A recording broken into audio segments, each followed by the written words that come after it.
Makala hii inafuatilia safari ya kuvutia Tabia Seif Ngale kutoka kijiji cha Ng'au katika wilaya ya Ruangwa, mkoa wa Lindi. Kama mwanachama mwenye bidii wa kikundi cha mshikamano ndani ya mradi wa RIPAT, Tabia alijiunga mwaka 2023 ili kuboresha ujuzi wake na maendeleo binafsi.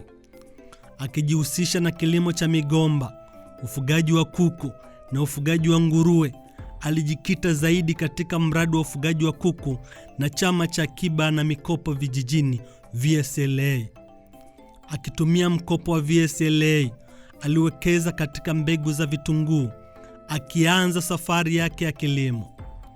Kupitia mafunzo ya RIPAT, Tabia alijifunza mbinu bora za kilimo na kusababisha mavuno makubwa ya migomba.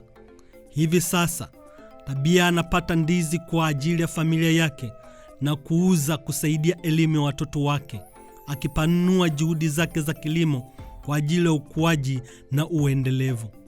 Hadithi ya Tabia inaonyesha athari kubwa ya RIPAT katika kuboresha mbinu za kilimo na kuunda maisha endelevu.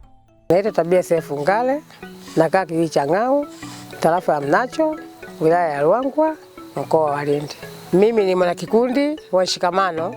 Nimeingia kikundi hiki cha RIPAT mwaka 2023. Walipokuja RIPAT wakazungumzia masuala ya migomba, ufugaji wa kuku, ufugaji wa nguruwe. Kwa hiyo na mimi kilinivutia niingia kwenye kikundi kile ili nipambane nifikie hatua fulani ya kujiendeleza, kujifunza na kujiendeleza kuwa mjuzi zaidi kwenye kikundi.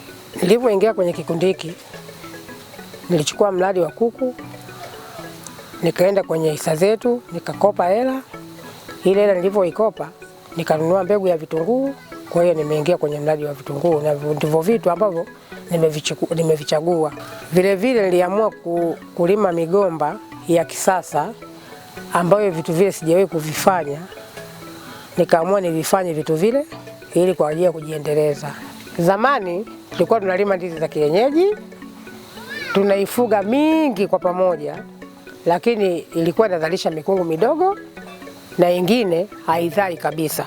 Baada ya kuja huu mradi ukatufundisha kilimo cha kisasa, tunalima migomba yetu, tunaipunguza, tunaacha migomba 3-4 na tunavuna mikungu mikubwa mikubwa.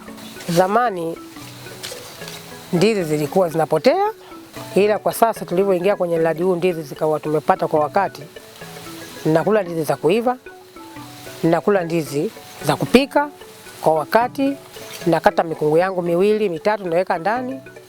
Mingine nisaidia kuuza kwa ajili ya kuwahudumia watoto wangu shule. Baada ya kupata huu utaalamu, nilichimba mashimo 70, nikapanda migomba yangu na inaendelea vizuri. Nikaamua nijiongeze, nichimbe tena mashimo 9, nikapanda migomba, na hapa na nafasi yangu ingine nataka niendeleze kuchimba mashimo nipande migomba.